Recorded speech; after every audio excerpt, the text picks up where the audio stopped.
Welcome back to our channel Manakkarasiriyar. இன்றைக்கி இந்த இடத்துல நம்ம என்ன இன்ஃபர்மேஷன் பார்க்க போகிறோம்னு பார்த்தீங்கன்னா, செப்டம்பர் 3ஆம் தேதியிலேருந்து 10ஆம் வகுப்பு மாணவர்களுக்கான ஒரிஜினல் மார்க் ஷீட்டை வந்து பார்த்தோன்னா கொடுக்க போகிறதா சொல்லியிருக்காங்க.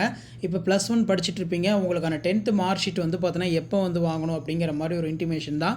10ஆம் வகுப்பு மாணவர்களுக்கு அசல் மதிப்பெண் சான்றிதழ் செப்டம்பர் 3ஆம் தேதி முதல் வழங்கப்படும் என்று தேர்வுத்துறை அறிவித்துள்ளது. தமிழக பள்ளி கல்வித்துறை பாடத்திட்டத்தில் கடந்த கல்வியாண்டுக்கான 10ஆம் வகுப்பு பொதுத் தேர்வு முடிவு மே 16ஆம் தேதி வெளியிடப்பட்டது. தொடர்ந்து மாணவர்களுக்கான தற்காலிக மதிப்பெண் சான்றிதழ் மே 19ஆம் தேதி முதல் வழங்கப்பட்டது. எனினும் அசல் மதிப்பெண் சான்றிதழ் வழங்குவதில் சற்று தாமதம் ஏற்பட்டது. இந்த நிலையில் 10ஆம் வகுப்பு மாணவர்களுக்கான அசல் மதிப்பெண் சான்றிதழ் செப்டம்பர் 3ஆம் தேதி முதல் வழங்கப்படும் என்று தேர்வுத்துறை சொல்லியிருக்காங்க. இதையடுத்து பொதுத் தேர்வு எழுதிய மாணவர்கள் தாங்கள் படித்த பள்ளிகள் மூலமாகவும் தனித்தேர்வுகள் தாங்கள் தேர்வு மையத்திலும் அசல் மதிப்பெண் சான்றிதழை பெற்றுக்கொள்ளலாம் என்று அரசு தேர்வுகள் துறை அதிகாரிகள் வந்து பார்த்தீங்கன்னா ஒரு தகவல் வெளியிட்டிருக்காங்க. ஸோ 10ஆம் வகுப்பு மாணவர்கள் உங்களுக்கான மதிப்பெண் சான்றிதழ் எல்லாமே ரெடி ஆகிடுச்சு. ஸோ நீங்கள் செப்டம்பர் 3ஆம் தேதியிலேருந்து உங்கள் ஸ்கூலுக்கு போய் நீங்கள் கலெக்ட் பண்ணிக்கலாம். ஸோ கண்டிப்பாக +2 10th இது ரெண்டுமே ரொம்ப முக்கியம் காலேஜ் சேர்கிறதுக்கு.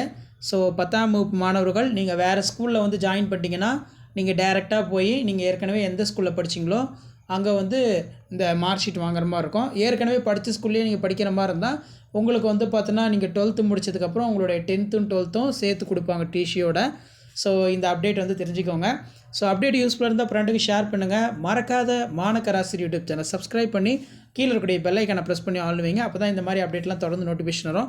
ஸோ அடுத்தடுத்து ஸ்டூடெண்ட்ஸ்க்கு யூஸ்ஃபுல்லான அப்டேட் 1 by 1 அப்டேட் பண்ணுவோம். அந்த அப்டேட்லாம் வரும்னா as usual Manakkarasiriyar YouTube channel subscribe பண்ணி கீழே இருக்கக்கூடிய பெல் ஐக்கானை ப்ரெஸ் பண்ணி ஆல் வைங்க. அப்போ தான் நம்ம தொடர்ந்து அப்டேட் பண்ணக்கூடிய இன்ஃபர்மேஷன்ஸ்லாம் தொடர்ந்து உங்களுக்கு ஷோ ஆகும். ஸோ இதான் வந்து பார்த்தோன்னா இப்போ 10ஆம் வகுப்பு மாணவர்களுக்கு லேட்டஸ்ட்டாக வெளியான அப்டேட்டு. அடுத்தடுத்த அப்டேட் 1 by 1 கொடுத்துக்கிட்டே இருப்பேன். அந்த அப்டேட்லாம் வரணும்னா தொடர்ந்து நம்ம சேனலை சப்ஸ்கிரைப் பண்ணி ஃபாலோ பண்ணுங்கள். தேங்க்யூ.